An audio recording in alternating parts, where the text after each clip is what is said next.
नमस्कार दोस्तों, आपका अपने चैनल मॉर्निंग जी के द स्टडी प्लेटफॉर्म में आपका स्वागत है। आप देख रहे हैं मॉर्निंग जी के ऑब्जेक्टिव क्लास 139, जिसमें हमने संघ और उसका राज्य क्षेत्र को कवर किया है। इस विषय से जुड़े महत्वपूर्ण वस्तुनिष्ठ प्रश्नों को आप आसानी से याद कर सकते हैं। तो चलिए शुरू करते हैं। हमारा पहला प्रश्न है, भारत क्या है? सही आंसर हो जाएगा ऑप्शन बी, राज्यों का संघ। भारत एक राज्यों का संघ है। हमारा अगला प्रश्न है, वर्तमान में भारत में कितने राज्य व केंद्र शासित प्रदेश हैं? सही आंसर है ऑप्शन सी, 28 राज्य व 8 केंद्र शासित प्रदेश। वर्तमान में भारत में 28 राज्य एवं 8 केंद्र शासित प्रदेश हैं। हमारा अगला प्रश्न है, संघ और उसका राज्य क्षेत्र को भारतीय संविधान के किस भाग में रखा गया है? सही आंसर है ऑप्शन ए, भाग 1 में अनुच्छेद 1 से 4। भाग 1 में अनुच्छेद 1 से लेकर 4 तक संघ और उसका राज्य क्षेत्र को भारतीय संविधान में रखा गया है। हमारा अगला प्रश्न है, भारत अर्थात इंडिया राज्यों का संघ होगा, यह संविधान के किस अनुच्छेद में वर्णित है? सही आंसर है ऑप्शन ए, अनुच्छेद 1। भारत अर्थात इंडिया राज्यों का संघ होगा, यह संविधान के अनुच्छेद 1 में वर्णित है।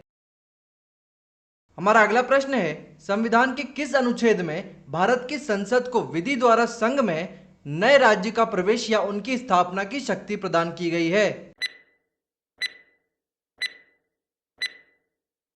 सही आंसर है ऑप्शन सी, अनुच्छेद 2। संविधान के अनुच्छेद 2 में भारत की संसद को विधि द्वारा संघ में नए राज्य का प्रवेश या उनकी स्थापना की शक्ति प्रदान की गई है। हमारा अगला प्रश्न है, संविधान के किस अनुच्छेद में भारत की संसद को विधि द्वारा संघ में नए राज्यों का निर्माण और वर्तमान राज्यों के क्षेत्रों, सीमाओं या नामों में परिवर्तन की शक्ति प्रदान की गई है?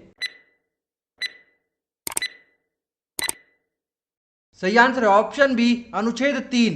अनुच्छेद 3 के तहत भारत की संसद को विधि द्वारा संघ में नए राज्यों का निर्माण और वर्तमान राज्यों के क्षेत्रों, सीमाओं या नामों में परिवर्तन की शक्ति प्रदान की गई है। हमारा अगला प्रश्न है, भारतीय संघ में किसी राज्य को सम्मिलित करने का अधिकार किसे है?